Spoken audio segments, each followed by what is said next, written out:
Hello, this is Alaina Chan, and welcome back to my YouTube channel. Today I will be coloring my tiefling paladin Ava.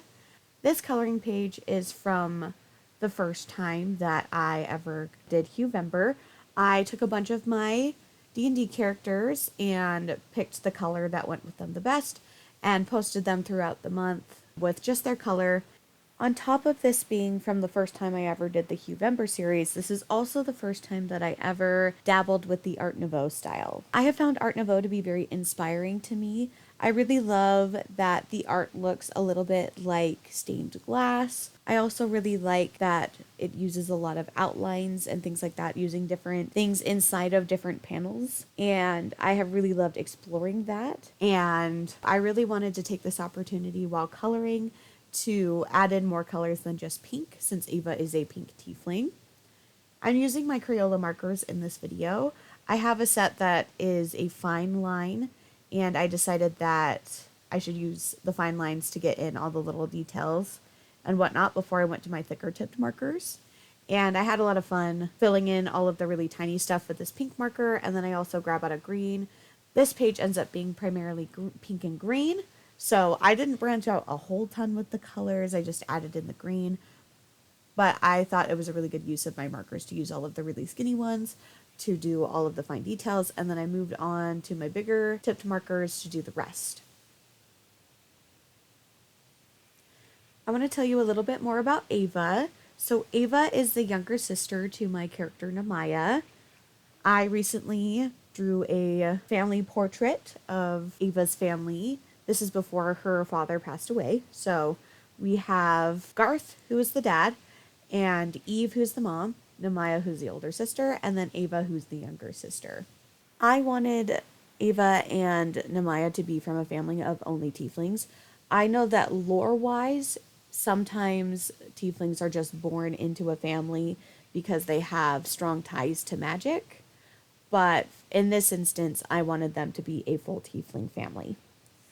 I also thought that it was really fun to think about how their skin pigment would turn out depending on how the parents looked. Since Namaya has a darker red tone skin and Ava has a pink skin, I decided that their parents should be a white tiefling and a dark red tiefling, just to kind of show that the pigments were mixing together. I also had a lot of fun in the portrait series looking at my characters and deciding how the parents would look and how they got their features from their parents.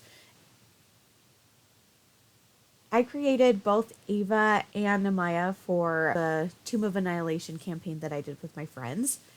And I didn't ever end up playing Ava in the campaign, mostly because when my character Namaya died, it didn't really make sense for Ava to be there. So we decided instead to do another character named Zura. So instead, I had Namaya and Zura be in the Tomb of Annihilation campaign, and I have since played Ava in other campaigns. I played Ava for the first time in a campaign that my husband DM'd, and the thing I remember the most from that campaign is that he went crazy with mimics. There were mimics everywhere. At one point, there was a rug that was a mimic. There was a whole room full of mimics, like the candelabras, the candles, like everything was a mimic, and it was crazy. We were sent out to find the tome of a lich so that we could try and prevent the lich from coming back and whatnot. And I remember that Ava kept mentioning that her sister Namaya had defeated a lich, and so that meant that she totally could do that too. And I really loved playing her as a younger, maybe a little bit too overly confident character, and I really hope that I get to play her again at some point because she is a delight to play. I imagine Ava being a super girly girl, so she's always dressing up, looking really pretty. She is a paladin for the goddess of love, which is Sune or Soon or something like that. And I kind of like to play her with a little bit of a Valley Girl voice, mostly because I find it kind of funny. That's what she would sound like, and also I don't think very many people would talk like that as a D&D character. I could be very wrong about that, but I thought that that made her kind of fun to play. Ava follows the goddess Sune because she loves love. I think that her decision to be a paladin and worship Sune shows how much she wants to help others find love and be in love herself.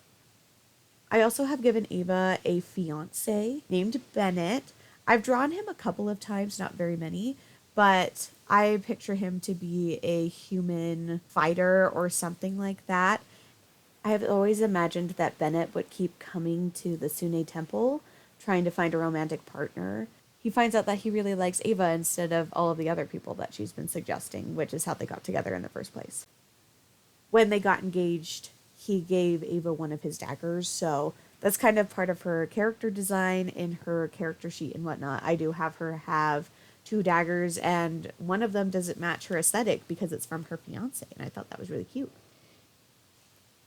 Back to the Crayola markers. Unfortunately, I have a really big set of Crayola markers, but they haven't been used very much. And unfortunately, a lot of them are kind of dry. I'm a little sad about that. So I need to go through all of the markers and throw out the ones that are really dry and maybe find a different storage solution for them so that they can sit with the bullet nib down so that the ink can go to the bullet nib and not dry out, hopefully, or have less likelihood of drying out. I used the paper to the left to swatch out all of my colors and whatnot. The markers did end up bleeding through the page on that side, so I should have done the swatching in the back of the book instead of next to Ava. So that's a bit unfortunate. And I did have my sheet protector, so that did help it not bleed through onto the next page. So the next page is safe. I really loved coloring this page. I think I'm learning that some of the line art that I do is a little bit small and hard to work with when it comes to markers and things like that. I think that with colored pencils, it's a little easier to get into those tight spaces. So I think in the future, if I ever make another coloring book besides the two that I've already made, I might try and make sure that the line art is a bit thicker or bigger and not as tight to make it easier for coloring. I have also decided that I kind of want to associate all of my girls with some flowers. I think in the future I want to do some drawings of my girls in flower fields or laying in flowers that I associate with them.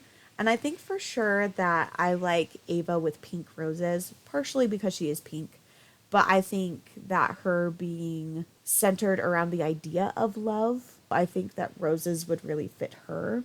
I also think your sister, Nemaya, I really associate with lotus flowers, mostly because when I did one of my first Draw This in Your Style posts, I drew Nemaya floating in a pond with lotus flowers. Outside of that, I have a couple of ideas for my other characters, but I'm excited to work on that series in the future. Are there any flowers you would like to see me draw or any flowers that are your favorite? Comment down your favorite flower down below. I think my favorite flower is a sunflower.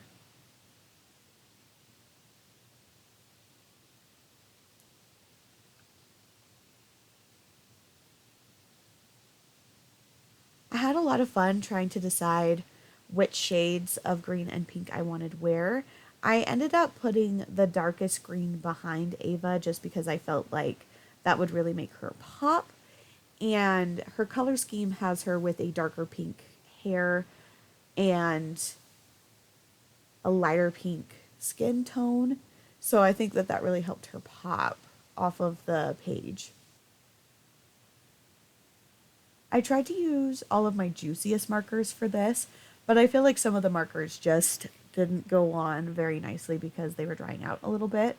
This green marker for sure isn't super dry. It was pretty juicy, but I can never get the strokes to not look so crazy with any markers that I use. I think it's smoother when I use the alcohol markers, but water-based markers always look really streaky for me.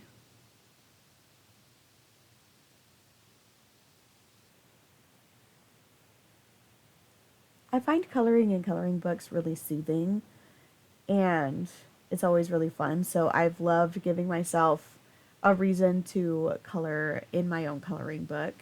I've loved this opportunity to color in my coloring book and use different colors, different palettes, different art supplies.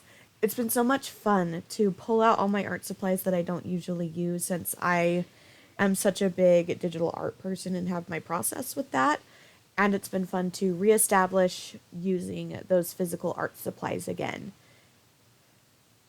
I really hope you take the opportunity to pick up my coloring book, another artist's coloring book, or just one that you have laying around your house and really explore using the art supplies that you have at home, whether they be crayons, markers, paints, that kind of stuff. I think that this has been super fun and it's really fun to use my hands to do this. Thank you so much for following along with me as I colored in my coloring book. Definitely let me know down below which was your favorite color. Help me boost this in the algorithm. And thank you so much for watching. Bye.